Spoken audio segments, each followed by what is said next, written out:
It's my time and it's my time, my time, my time and it's we get raw. It's my time to spit, my time, my time, my time to spit, we get raw. Hello, my name's Alan Kennedy and you're watching YaRAW Show. What the fuck was that? I mean, who in the right state of mind would disagree with my friend Paul there? What the fuck was that? Seriously, Liverpool. I mean, we're talking about three different things here. The transfer window, the game against Man City, and the game against Sevilla. What the fuck was that? Now, before we get started with my first YaRAW on the European continent, since I have moved out of the United States now in Moscow, and obviously this will give me a much more opportunities to do some interesting content for you guys since I'm back home. Now, before we get started, let's go into the reaction of the Reds on the game. Was it a game or disaster against Manchester City? 5-0. That's pretty ridiculous. But what I would say is that there's been some debate about whether the Mane red card was actually a red card. I would say that yes, it was. You're always asking for trouble when you get a high boot in. Yes, the keeper came for the ball, but Mane was in that position. If he had gone to head it, he would have gotten a yellow at most. I don't like to put it on Mane because I love the guy, but you know, it was basically his fault. If City had gone down to 10 men, we probably would have scored 5 as well, and it would have been a 5-1 victory for Liverpool. I didn't think it was a sending off. I am not a qualified ref, but I have done the FA referees course here in the UK 3 years ago, but decided not to pursue it.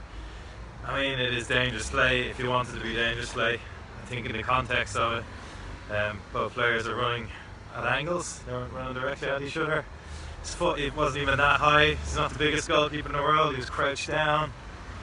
Ball was there through 1-2 touches. It could have been a goal. I think it's any other player other than the goalkeeper. It's not even a foul. Never mind the sending off. The blood and, you know, all that doesn't help either. But in my view, genuinely do not see it as a red card. And if that's the way the game's going, very, very disappointed. Such a turnaround. We beat Arsenal look awful, then we come play Man City, and we take the place of Arsenal. That's like, it's awful. So now, even before the red card, Salah should be converting at least one of those chances. At least one. Because we were still in the game no matter we were 1 goal down. But as soon as we went 1 man down, against a Pep team, we need everybody to defend. And it was just awful, just rolled over. I think our bubbles burst a little bit after a nice, you know, we've had different opinions on what we did right and what we did wrong in the transfer window, but I think generally people are happy enough with what were we on before today. 4 wins, 1 draw. I mean, it's not bad, is it? It's good. We had Keita signed up, etc. But I think all that goodwill is now gone, and the reality's setting in for all Liverpool fans that we'll be doing well to come fourth this year. And, you know, that's kind of fair enough in terms of progression. It's kind of a holding year now, really, isn't it? Unless we make big changes in January, but even then, I just don't see it. I think just get behind the Reds, be realistic. You know, you can argue whether this was a genuine red card for Mane or it should not have been a red. There's been a lot of opinions on that from, you know, fans and former professionals alike. Some were saying that this probably was not a red, but this is not an important factor here. The important factor here, and it's actually a very, very sad factor, that we completely capitulated after Mane was off. Does that mean we're a one-man team? I don't know.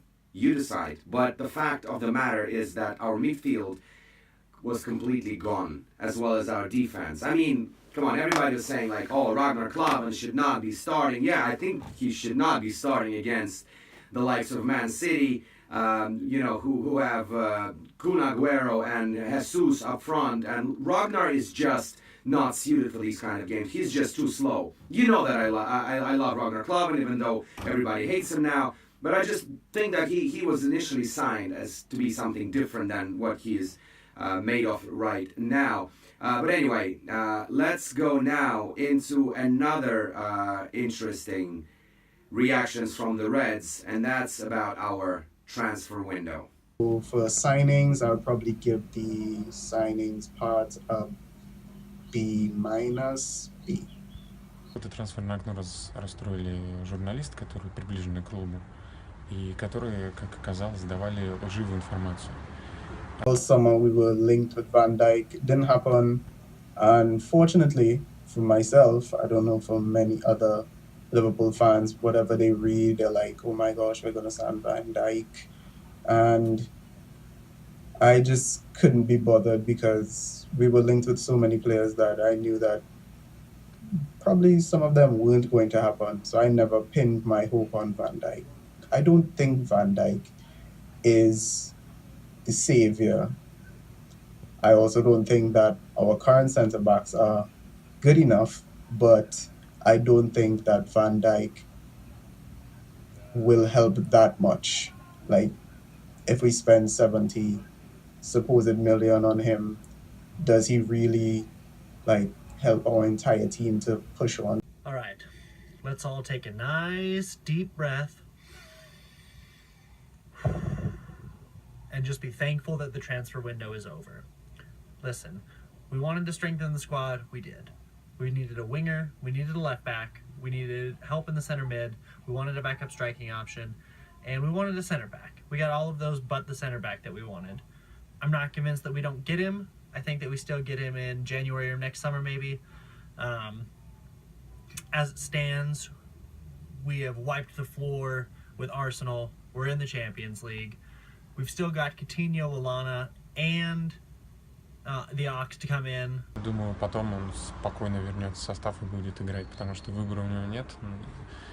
На носу чемпионат мира, и он должен доказывать, что ему есть место в сборной. Поэтому есть надежда на то, что он покажет яркий сезон и яркую игру. To be completely honest with you guys, I cannot say I'm particularly happy with the way we conducted our business this summer. And obviously, Mohamed Salah is a great signing. Obviously, Alex Oxlade-Chamberlain is a bit of a surprise for many of us, but I'm sure this guy will be much better than he was under Arsene Wenger. Essentially, I think Klopp can fix what Arsene Wenger ruined in terms of Alex Oxlade-Chamberlain. Robertson, again, we had to see. The first time we saw him, he did really well, but he hasn't played a game since. But all the transfers that we made this summer, they were basically written off by our inability to sign the most important asset, the most important player we were supposed to sign, Virgil van Dijk, or, for that matter, any kind of replacement. We are now in the season with Dejan Lovren and Joel Matip and Ragnar Klavan as our centre-back options, and this is upsetting. The two games that we had over last week, which is Manchester City and obviously Sevilla, those things were exposed. I mean, I tweeted that I probably have not seen a worse centre-back defender than Dejan Lovren over my lifetime supporting Liverpool. And the first goal against Sevilla was just, I don't know how to describe it, it was horrendous. Same went for Klavan, who was not supposed to start against Man City. Come on, I mean, like, he's just too old and too slow. He's there for the cup games and for the lesser opposition, but not against Aguero and Jesus up front. But anyway, we have now a very important game in the Champions League coming in 2 weeks in Moscow. In Moscow, baby, right here. I will be obviously all over the place with the Reds from England and Russia and former Soviet countries will be flocking into the Russian capital. I'll be at the game and I'll bring you a YaRAW special. For now, I'm sorry I don't have a mic at this moment, but you know, if I had it, I would have dropped. Up the Reds, send me your videos, and I hope the new season of YaRAW on the European continent will be something truly special for you boys and girls.